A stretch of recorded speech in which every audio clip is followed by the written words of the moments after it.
Hello and welcome to another episode of CISO Tradecraft, the podcast that provides you with the information, knowledge, and wisdom to be a more effective cybersecurity leader. My name is G. Mark Hardy, and today we're going to answer one of the most common questions that we get asked on CISO Tradecraft. It's, what do I need to learn to be a good CISO? After a lot of reflection, at CISO Tradecraft, we put together a top 10 list of CISO knowledge domains that we think are the core skills which produce really good CISOs. Now, this episode will go over just the first 5 areas, with the remaining 5 on our next episode. So before we begin, we just want to highlight something. CISO Tradecraft has put together an awesome GitHub page that organizes these 10 CISO knowledge domains, along with previous episodes of our show. And you can find this website by clicking the link in the episode notes for the podcast, or just by going to the URL github.com/CISO Tradecraft, and then click on podcast. As always, please follow us on LinkedIn and make sure you subscribe so you can always get the latest updates. Well, without further ado, let's go straight to the first 5 knowledge domains. Number 1, product security, the first item on our list. It's a broad topic domain which focuses on ensuring that developers write secure code. Now, this is so important for any organization that writes a large amount of custom code, and anyone who is focused on product security knows that the list of things to keep an application secure is constantly changing. To gain experience in product security, cyber executives should first understand how important technologies like cloud, containers, Kubernetes, serverless, and operating systems work. And if you don't know how they work, then you're going to struggle to understand how to truly protect them. And in addition, if you don't understand technology, then you're more apt to fail at effectively prioritizing security spending. Now, while most cyber executives won't be programmers who write code, there are things you should get involved with to build experience in product security.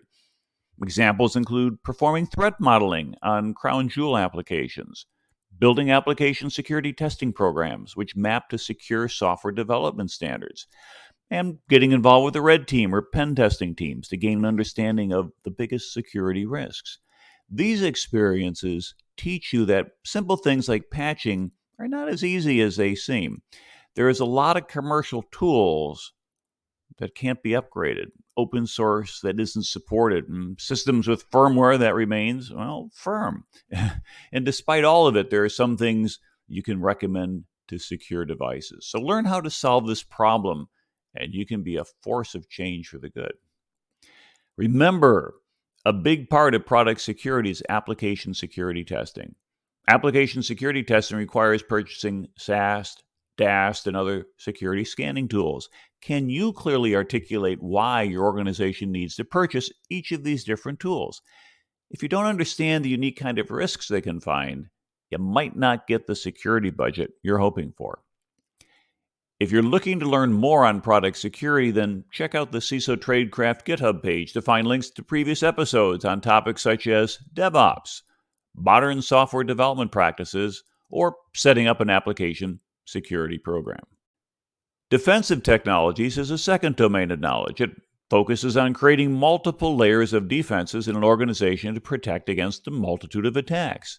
Cyber organizations are responsible for things like email protection solutions, firewalls, antivirus, data loss prevention technology, end-user behavioral analytics, proxies, virtual private networks, denial of service protection solutions, and secure implementation of operating systems. So you need to have a good understanding of these technologies.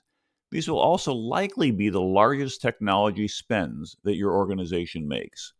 So being able to choose the ideal antivirus and EDR solution for your organization may be one of the most important choices you make as a cyber executive. And you should revisit repurchasing every 3 years to ensure the product you bought years ago is still a best of breed. Remember to always evaluate cost versus effectiveness. Let's say the difference between 2 EDR vendors is $1 million. However, the effectiveness between the tools may seem insignificant. Well, you might purchase a cheaper tool so you have $1 million to spend on another defensive technology.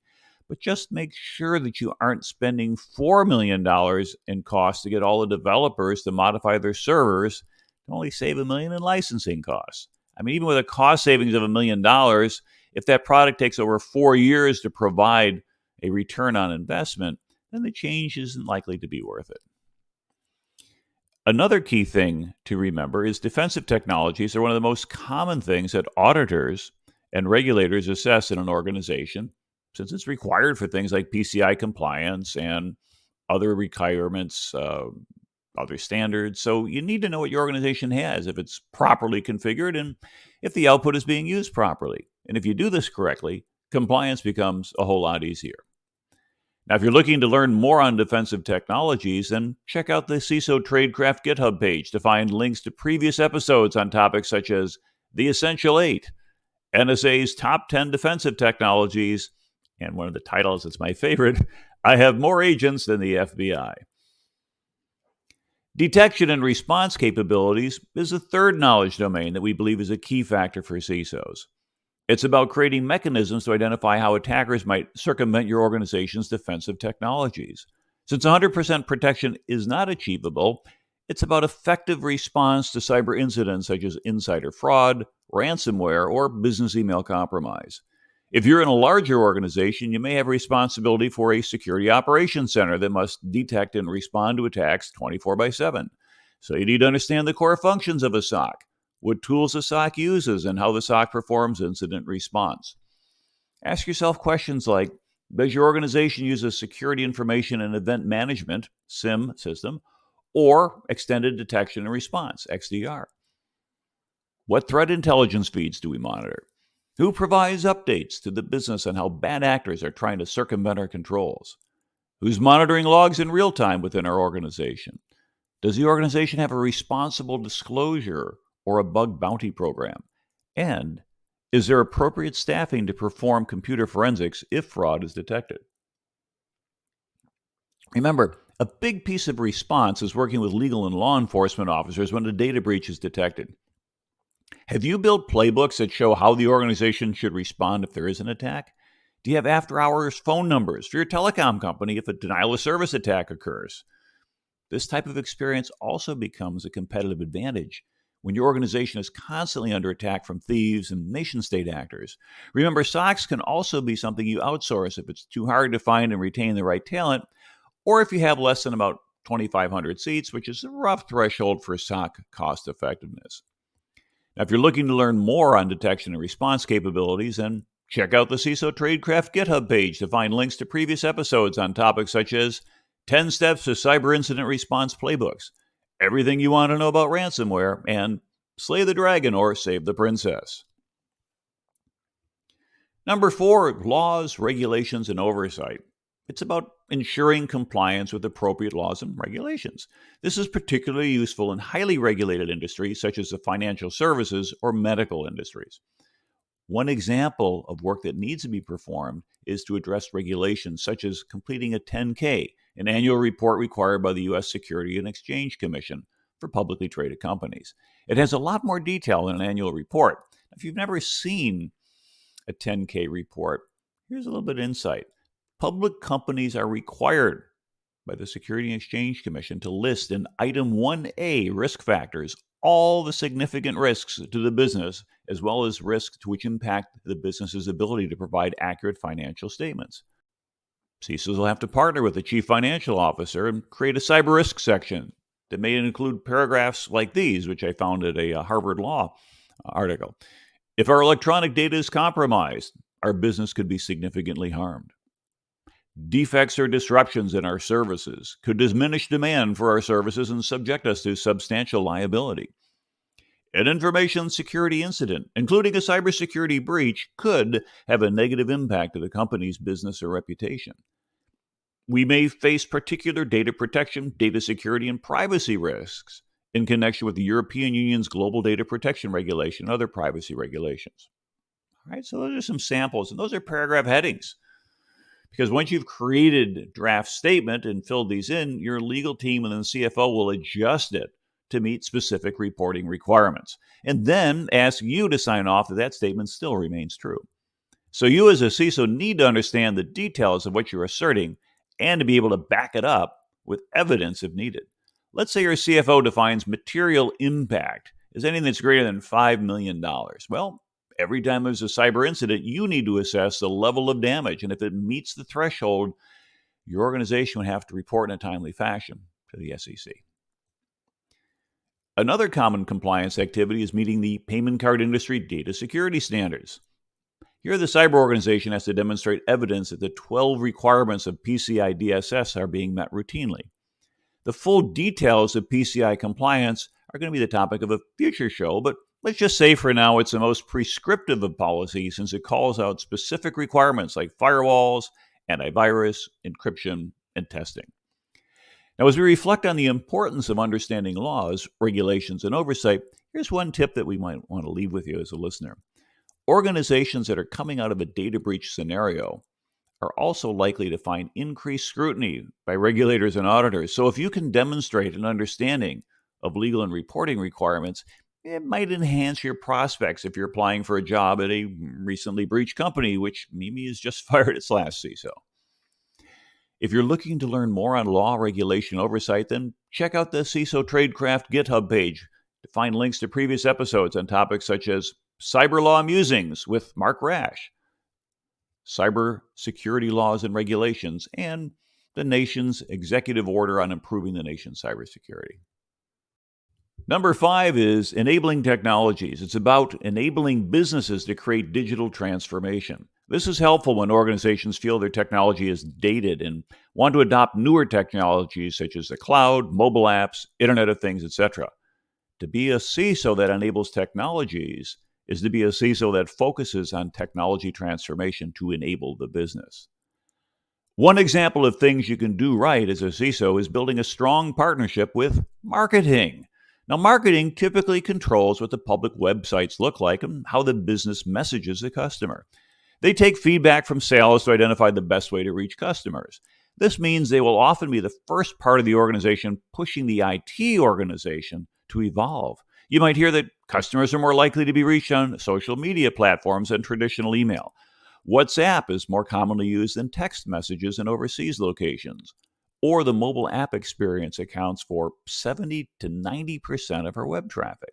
So understanding how to implement security into core product offerings is key. Imagining if marketing, IT, and cyber can go to the chief financial officer and say, we want to build a new mobile app that does the following.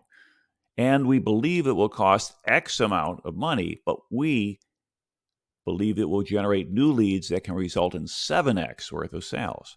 Now, here you can see how enabling the business can help gain funding, help increase partnerships across the organization, and help the CISO organization become the department of, hey, let's do this together, and not the department of no. Another key example of how you can enable the business and IT organizations is lowering the maintenance cost of applications.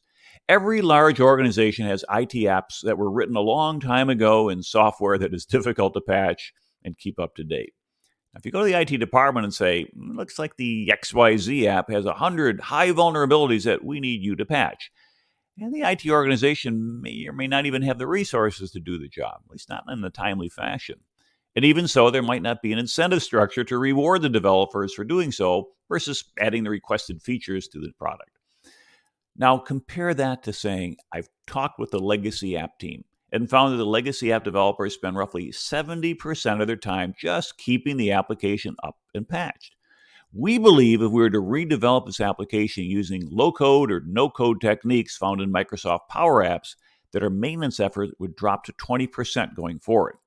This would allow us to spend that 50% time savings to deliver new features, since we could avoid burdensome tasks like patching Java and operating system vulnerabilities on the current system. Not only is this cheaper going forward, but it lowers security risk to the organization. And we're seeking funding which will be offset by the lowered maintenance costs in just 18 months. So that's a win-win for both groups. It makes financial sense, which you can justify. So partnering with the business to use new technologies that lower costs and enhance security enables the business and enables a cybersecurity budget. If you're looking to learn more on enabling technologies, then check out the CISO Tradecraft GitHub page to find links to previous episodes on topics such as how to compare software, securing the cloud, or AI and ML and how to tell when vendors are full of it. Well, as we said at the beginning of the show, today's episode looked at the first 5 knowledge domains of being a good CISO. And there's a lot more content on the GitHub page, as well as in our LinkedIn group. And if you haven't subscribed to the podcast or the LinkedIn group, what are you waiting for? Come on, we'd love to engage with you and provide you with more quality content. This is G. Mark Hardy, and thank you again for being a listener on our show, and we wish you only the best on your journey to becoming a cyber executive who excels at CISO Tradecraft. Stay safe out there.